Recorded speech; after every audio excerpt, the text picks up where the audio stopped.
Hello students, and today we are discuss our chapter number 10. Okay, the name of this chapter is quadrilateral. मतलब चतुर्भुज. चतुर्भुज क्या होता है? जिसकी चार साइड्स होती हैं, ठीक है, और उसमें दो साइड्स इक्वल होती हैं और दो साइड्स इक्वल, मतलब two opposite sides are equal. Okay, मतलब चतुर्भुज कैसे बनता है? चार साइड है, ठीक है, आमने सामने वाली साइड्स हमारी इक्वल होंगी, ठीक है, अपोजिट साइड्स जो है एक दूसरे के इक्वल होती हैं, तो ये हमारा क्वाड्रिलेटरल है. क्लियर? नाउ यदि चार बिंदु हैं किसी तल पर इसी प्रकार लिए जाएं तो उसमें से कोई भी तीन बिंदु जो कोलिनियर ना हो तथा रेखाखंड A B B C C D एवं डी ए अन्य बिंदु पर ही एक दूसरे से मिलते हों, इस प्रकार चार रेखाओं से बनी आकृति क्वाड्रिलेटरल या चतुर्भुज कहलाती है. ठीक है, जो आपका क्वाड्रिलेटरल होता है वो बिल्कुल रेक्टेंगल की तरह होता है, बट हल्का सा वो टिल्ट होता है, हल्का सा ऐसे झुका हुआ होता है. ठीक है, नेक्स्ट है किसी चतुर्भुज एबीसीडी में कोई बिंदु एबीसीडी चतुर्भुज के शीर्ष वर्टिसेस कहलाते हैं. ठीक है, तो ये हमारे क्या है? वर्टिसेस हैं. रेखाखंड जो है, जो साइड्स हैं हमारी वो भी चार होती हैं, एंगल्स हैं वो भी चार होते हैं, डायगोनल्स वो दो होते हैं. ठीक है, तो ये हमारे एक क्वाड्रिलेटरल का नॉर्मल सा ओवरव्यू है. अब आते हैं इसमें एडजेसेंट. एडजेसेंट एंगल क्या होता है? चतुर्भुज की दो भुजाएं जिनमें कम से कम एक शीर्ष उभयनिष्ठ हो, संलग्न भुजाएं कहलाती हैं. एडजेसेंट साइड्स क्या होती हैं? ए बी और A D, these are the adjacent sides. ठीक है, जो एक ही उस पे लाई कर रही हो. देखिए यहाँ पर हमारा एक ट्राइंगल बन जाएगा तो ये एडजेसेंट साइड्स है. यहाँ बी सी और डी सी ये एडजेसेंट साइड्स हो जाएंगी. ठीक है, या फिर आप कह दें सी डी और ए डी ये एडजेसेंट साइड्स बन जाएंगी. ठीक है, तो ये हमारी एडजेसेंट साइड्स होती हैं. नेक्स्ट है अपोजिट साइड्स. तो हमें पता है उल्टी जो एक दूसरे के आमने सामने होती हैं, जैसे A B D C, C B A D, these are the opposite sides. Okay, now the adjacent angle same as adjacent angle A या डी. ठीक है, ऐसे हो जाएगा, या फिर बी या सी हो जाएगा.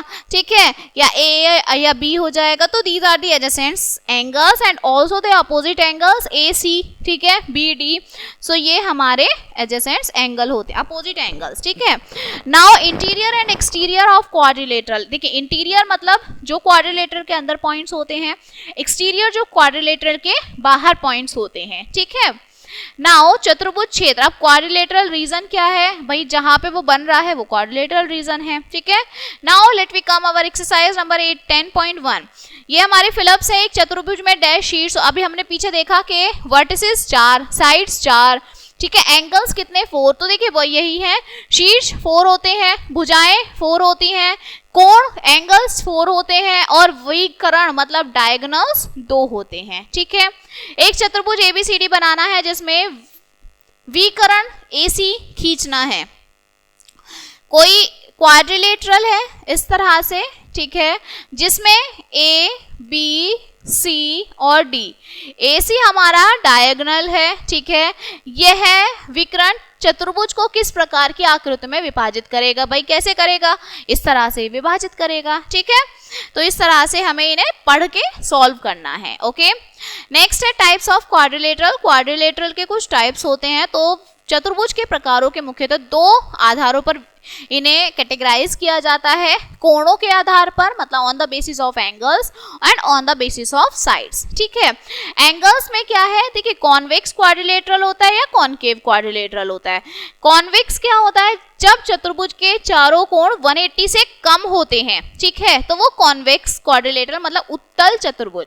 जो 180 से कम होता है वो उत्तल, और जो 180 से ज्यादा होता है वो कॉनकेव मतलब अवतल चतुर्भुज कहलाता है. ठीक है, now on the side basis of side. Sides में आपका ट्रेपीजियम बनता है. ठीक है, ट्रेपेजियम क्या होता है? 1 2 3 4, जिसमें होती तो चार ही साइड्स हैं लेकिन उसकी फिगर थोड़ी डिफरेंट हो जाती है. ठीक है, आपका पैरेललोग्राम, तो वो हमारी वो लाइन जो कभी भी मीटअप नहीं करती, तो वो हमारा पैरेललोग्राम. रेक्टेंगल हमें पता है when two sides are equal, same हमारा क्वाड्रिलेटरल की तरह. स्क्वायर जिसमें चारों साइड्स इक्वल होती हैं. ठीक है, रोम्बस में क्या है? ऐसे समांतर चतुर्भुज जिसमें सभी भुजाएं समान हो लेकिन कोण समकोण नहीं हो, जो उनके एंगल्स हैं वो इक्वल्स नहीं होते, वो हमारे रोम्बस कहलाता है. ठीक है, now the angle sum property क्या है? एंगल सम प्रॉपर्टी में आता है when we draw a quadrilateral, जब हम कोई क्वाड्रिलेटरल ड्रॉ करते हैं, अब उसमें से जो हमारा डायगोनल कट करेगा, ठीक है, तो उस डायगोनल से जो ट्राइंगल फॉर्म होगा उसका सम 180 है।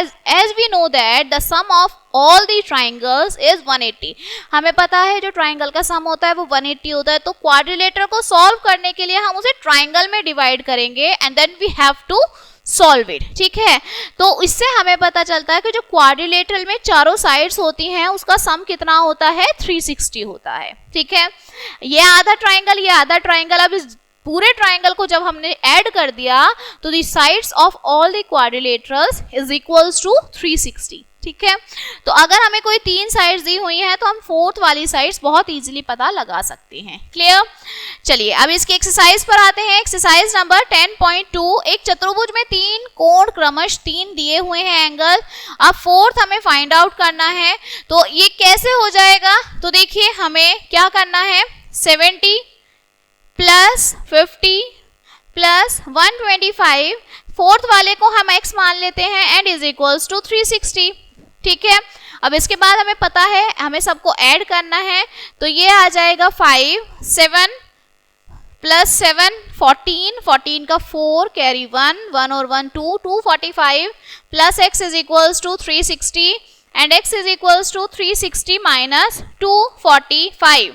तो इसमें से आएगा यहाँ 5, यहाँ आपका बचा 1 1, तो ये आएगा 115, ओके। तो इस तरह से हम वैल्यूज फाइंड आउट करेंगे। क्लियर? नेक्स्ट है हमारा चतुर्भुज एबीसीडी में एंगल डी है, ए बी सी इक्वल है चतुर्भुज के, ठीक है, एक समान मान लीजिए।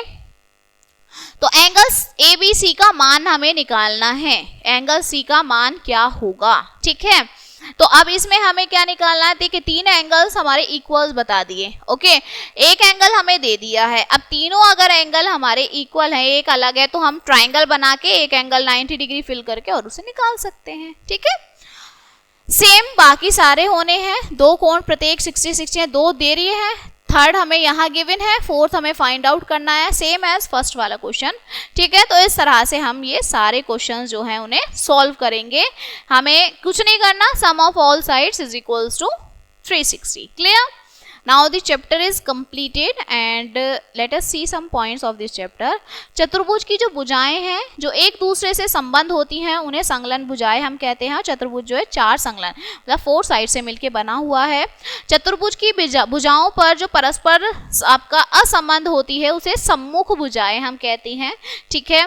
और उभयनिष्ठ भुजा से संबंध कोणों को संकलन कोण हम कहते हैं। और चतुर्भुज के चारों कोणों का योग जो है, जो उनका सम है, वो हमेशा 360 होता है। Clear? So the chapter is completed now and we will meet on the next chapter. Thank you.